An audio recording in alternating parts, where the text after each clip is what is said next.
Une vidéo aujourd'hui pour s'occuper de nos émotions. Alors il est habituel de dire on va accueillir nos émotions.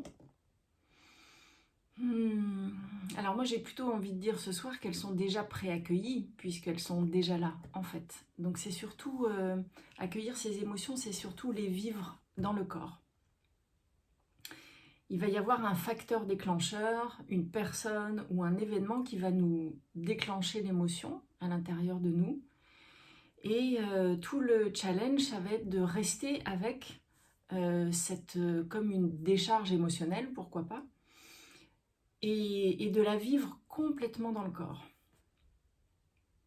Alors quand il s'agit de la joie, a priori, il n'y a aucun problème pour vivre ça. Mais quand on a des émotions dites désagréables, on n'a pas envie de les sentir parce que a priori on en a peur, on a l'impression que ça va jamais finir, qu'on va être englouti. Il y a sûrement des peurs même qu'elles restent vraiment avec une forte intensité et qu'on va pas pouvoir s'en sortir. Donc il y a quelque chose qui n'a pas du tout envie de vivre l'émotion. Et là, ça va être vraiment de garder sa présence, sa conscience pour vivre ce qui se passe dans le corps. Et la première chose, donc, c'est de couper la cause. C'est-à-dire de couper l'histoire qui se raconte que c'est de la faute de l'autre ou c'est de la faute de l'événement qu'on a une émotion dans le corps. C'est vraiment couper tout le blabla mental et rester avec dans le corps. Et on peut utiliser du coup le mental pour aller dans le corps, pour nous aider à rester avec et à se poser les bonnes questions. Par exemple, s'il y a quelque chose qui a provoqué la cage thoracique qui serre, on dit ok, ça serre au niveau de la cage thoracique et on met la main là où ça serre, par exemple, et on reste avec. Et du coup, on observe, est-ce que ça tient? Est-ce que je peux respirer avec? Est-ce que je peux voir que je peux rester avec et que c'est pas si douloureux que ça, même si c'est super désagréable? On garde la conscience et la présence dessus. Et puis on peut en même temps aller voir, en restant là, s'il y a une autre partie du corps qui est un peu tendue. Est-ce que le ventre est détendu ou est tendu aussi en même temps que la cage thoracique? Est-ce qu'il y a les mâchoires qui se serrent, par exemple? Est-ce qu'il y a un mal de tête qui arrive? Voilà, c'est utiliser le mental pour aller voir dans le corps ce qui se passe quand l'émotion est là. Et il y a deux cas de figure. C'est que en étant complètement avec, sans vouloir qu'elle passe, finalement, elle va se décristalliser et ça va pouvoir s'évaporer. Et il est possible qu'il faille y revenir plusieurs fois, hein, c'est-à-dire que le jour d'après, peut-être que ça va nous être redonné à vivre. Et donc, on va de nouveau être avec, voir où est-ce que ça se passe, revivre, respirer dedans, être conscient de ce qui se passe. Et puis, il y a un deuxième cas où ça passe pas du tout. Et c'est de se dire, est-ce que je peux rester avec complètement et ça passe pas? Et c'est ok, c'est un invité qui n'est pas forcément là à mon goût a priori. Mais est-ce que je peux rester avec cet invité-là? Parce qu'il a sûrement besoin en fait d'écoute et de compassion avant de partir ou pas.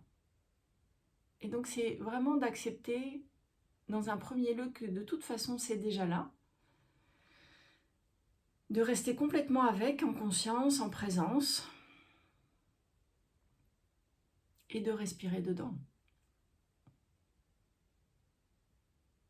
Ou alors, parfois, il y a des douleurs qui nous font nous arrêter de respirer et c'est de regarder avec la conscience du présent.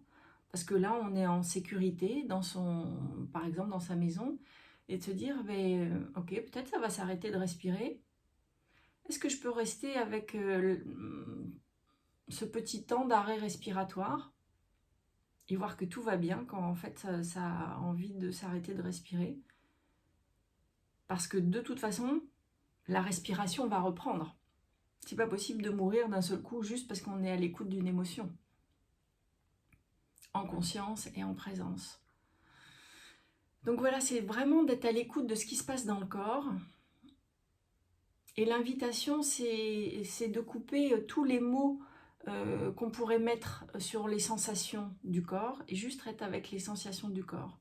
Et faire un scanner avec le mental de où est-ce que c'est la douleur, est-ce que ça bouge, est-ce que ça frétille, est-ce que c'est des petites bulles, est-ce que c'est comme une pierre, est-ce que ça s'expanse. Voilà, on peut se poser toutes les questions juste pour pas forcément y répondre, mais pour garder sur le focus sur ce qui se passe à l'intérieur de notre corps.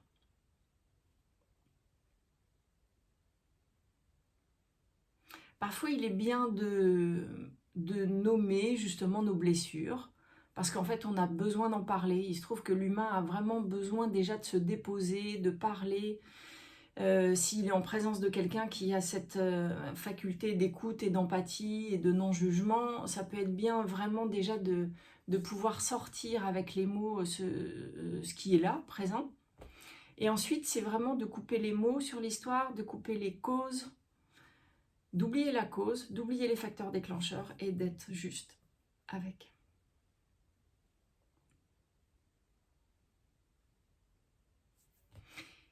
Et ça peut paraître vraiment la voie du courageux. C'est vraiment assez courageux d'aller vivre quelque chose qui nous fait très très mal dans le corps et de rester avec. Alors soit on peut le faire, soit on se dit bah là c'est trop dur, mais la prochaine fois j'essaierai de faire mieux en fait. C'est d'y aller petit pas par petit pas. Parfois il y a vraiment des grosses blessures dans le corps, je parle des blessures émotionnelles, et on a besoin d'y aller pas à pas. Et c'est ok. Donc c'est vraiment de mettre plein de douceur sur ce qu'on est en train de vivre pour soi. Et puis, on peut aussi se rappeler que ces douleurs émotionnelles, parfois, elles nous ont été transmises en fait par tout notre arbre généalogique. Il se peut que ça soit une grand-mère, un grand-père qui n'ait pas pu vivre ces émotions fortes et finalement ça se transmet au niveau génétique et ça va pouvoir réapparaître chez nous. Et est-ce qu'on peut avoir la conscience que ce qu'on est en train de faire là, c'est pour nous, mais c'est peut-être aussi pour cette grand-mère ou ce grand-père qui n'a pas eu, lui, les moyens, le temps, l'espace, la sécurité pour le faire.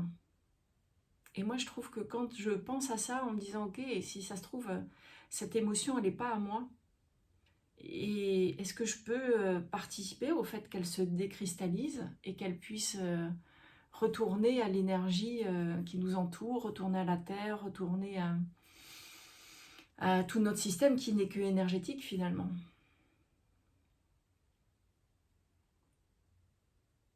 Et pour pouvoir écouter encore une fois ces émotions, peut-être qu'on peut s'entraîner à être dans son corps déjà avant, quand il n'y a pas d'émotions fortes, pour s'habituer à sentir, à écouter son cœur battre, à regarder sa respiration.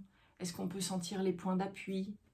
Il y a beaucoup de méditations guidées qui peuvent nous aider justement à rester dans le corps un certain temps, pour que quand on en a besoin, quand il y a vraiment une émotion à vivre, on puisse être déjà en conscience de comment ça va, quand je vais bien, et du coup là, qu'est-ce qui se passe quand l'émotion est là?